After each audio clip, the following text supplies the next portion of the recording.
Hello everyone, कल के लिए निफ्टी और बैंक निफ्टी में क्या क्या ट्रेड्स बनने वाले हैं वो मैं इस वीडियो में डिस्कस करने वाला हूं। उससे पहले बात कर लेते हैं पिछले दिन क्या क्या ट्रेड्स बने क्या नहीं बने। तो यहाँ पर मेरे चैनल के कम्युनिटी पोस्ट के सेक्शन पर मैंने यहाँ पर रिजल्ट दे दिया था। यहाँ पर आप देख सकते हैं बैंक निफ्टी में पर लॉट 1750 रुपीज़ का प्रॉफिट हुआ।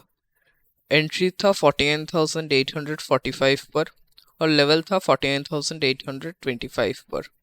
यहाँ पर बहुत ही अच्छा मोमेंटम से ब्रेकआउट मिला, तो यहाँ पर कैंडल के बीच में ही घुस गया और फिर लोअर टाइम फ्रेम में इधर एक बहुत ही बुलिश मोमेंटम था।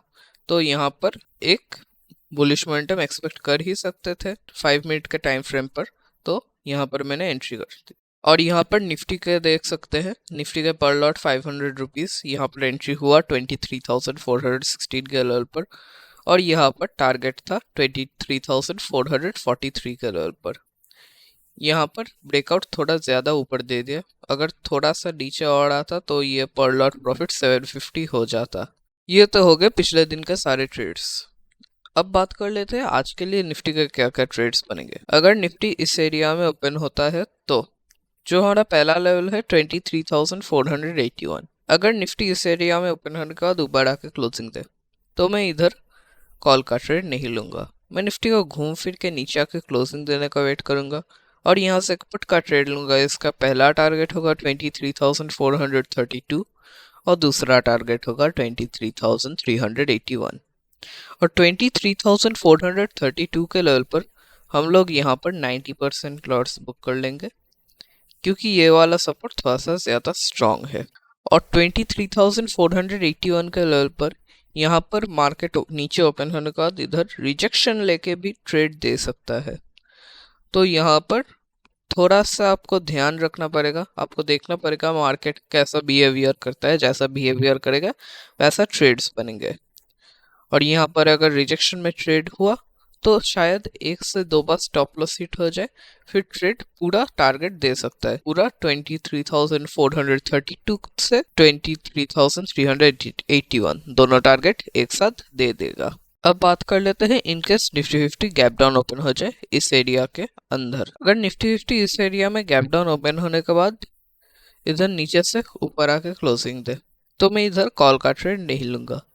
मैं निफ्टी 50 को घूम फिर के नीचे आके क्लोजिंग देने का वेट करूंगा और यहाँ से एक का ट्रेड लूंगा। इसका पहला टारगेट होगा 23,333 और दूसरा टारगेट होगा 23,290 और ये वाला पुट का लेवल है 23,381। जो नेक्स्ट लेवल है वो है 23,290 का लेवल पर। अगर निफ्टी इस एरिया में ओपन होगा नीचे आके क्लोजिंग दे तो मैं इधर पुट का ट्रेड नहीं लूंगा।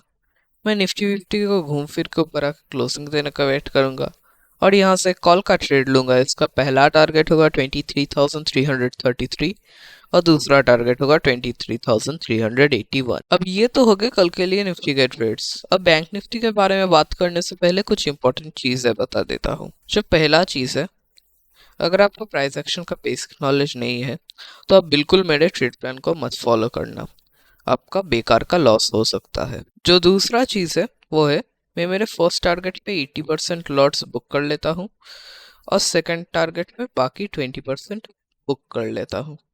और कभी कभी स्पेशल केसेस में यहाँ पर 80% के जगह यहाँ पर 90% लॉट्स बुक कर लेता हूँ और सेकंड टारगेट पे बाकी 10% लॉट्स बुक कर लेता हूँ। और जो तीसरा चीज़ है और बहुत ही इंपॉर्टेंट चीज़ है वो है, दिन में मेरा जो पहला ट्रेड है अगर उसमें प्रॉफिट हो गया तो मैं उसके बाद और कोई ट्रेड्स नहीं लूँगा, वहाँ पर ही डे एंड कर दूंगा। और इनकेस उसमें लॉस होता है तभी मैं सेकंड ट्रेड के लिए देखूंगा।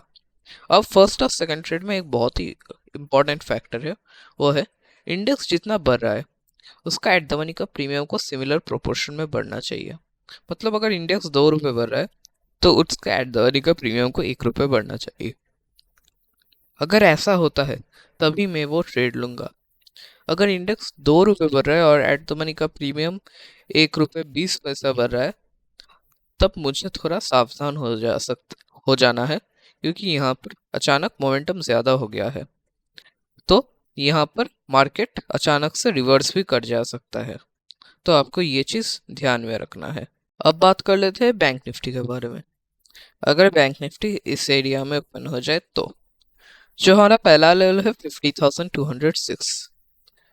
अगर बैंक निफ्टी इस एरिया में ओपन होने के बाद ऊपर आके क्लोजिंग दे तो मैं इधर कॉल का ट्रेड नहीं लूंगा। मैं बैंक निफ्टी को घूम फिर के नीचे आके क्लोजिंग देने का वेट करूंगा और यहाँ से एक पुट का ट्रेड लूंगा। इसका पहला टारगेट होगा 50,091 और दूसरा टारगेट होगा 49,945। और ये वाला जो ट्रेड है इसमें आपको थोड़ा सावधान रहना पड़ेगा क्योंकि 50,206 का लेवल जो है उसके ऊपर और कोई लेवल्स नहीं है, वहां पर एक बहुत बड़ा गैप है। तो इस गैप को फिल करने के लिए थोड़ा और ऊपर जाके बैंक निफ्टी फिर नीचे घूम फिर के आ सकता है। जो नेक्स्ट लेवल है वो है 48,945। अगर बैंक निफ्टी इस एरिया में ओपन होने के बाद नीचे आके क्लोजिंग दे तो मैं इधर पुट का ट्रेड नहीं लूंगा। मैं बैंक निफ्टी को घूम फिर के ऊपर आके क्लोजिंग देने का वेट करूंगा और यहाँ से कॉल का ट्रेड लूंगा। इसका पहला टारगेट होगा 50,091 और दूसरा टारगेट होगा 50,206। अब इनकेस बैंक निफ्टी इधर गैप डाउन ओपन हो जाए तो जो हमारा पहला लेवल है 14,945। अगर बैंक निफ्टी इस एरिया में ओपन होने के बाद ऊपर आके क्लोजिंग दे तो मैं इधर कॉल का ट्रेड बिल्कुल ही नहीं लूंगा। हम कॉल वालों को ट्रैप करके इधर जब मार्केट घूम के नीचे आएगा तब हम यहाँ पर एक पुट का ट्रेड लेंगे जिसका पहला टारगेट होगा 49,382 और दूसरा टारगेट होगा 49,692 और जो आखिरी ट्रेड बन रहा है वो है 49,692 के लेवल पर। और बैंक निफ्टी इस एरिया में ओपन होने का नीचे आकर क्लोजिंग दे तो मैं इधर पुट का ट्रेड नहीं लूंगा। मैं बैंक निफ्टी को घूम फिर के ऊपर आके क्लोजिंग देने का वेट करूंगा और यहाँ से कॉल का ट्रेड लूंगा। इसका पहला टारगेट होगा 49,832 और दूसरा टारगेट होगा 49,945। ये हो गए कल के लिए निफ्टी और बैंक निफ्टी के दोनों ट्रेड्स। अब देखते हैं मार्केट कल कैसा बिहेव करता है। जैसा बिहेव करेगा वैसा हमारे ट्रेड्स बनेंगे। अगर रेंज के अंदर मार्केट नहीं ओपन होता है तो हमें ट्रेड नहीं लेना चाहिए। अगर हमारे रेंज में ओपन होता है तभी हम ट्रेड्स लेंगे। और अगर आपको प्राइस एक्शन का अच्छा नॉलेज है तब आप देख सकते हैं। और इनकेस आप मेरा ट्रेड प्लान को फॉलो करना चाहते हैं तो अगर रेंज के अंदर ओपन होता है तभी ट्रेड लेना, वरना मत लेना, आपका बेकार का लॉस हो जाएगा। अब देखते हैं कल का मार्केट में क्या होता है। तब तक के लिए thank you for watching. Subscribe.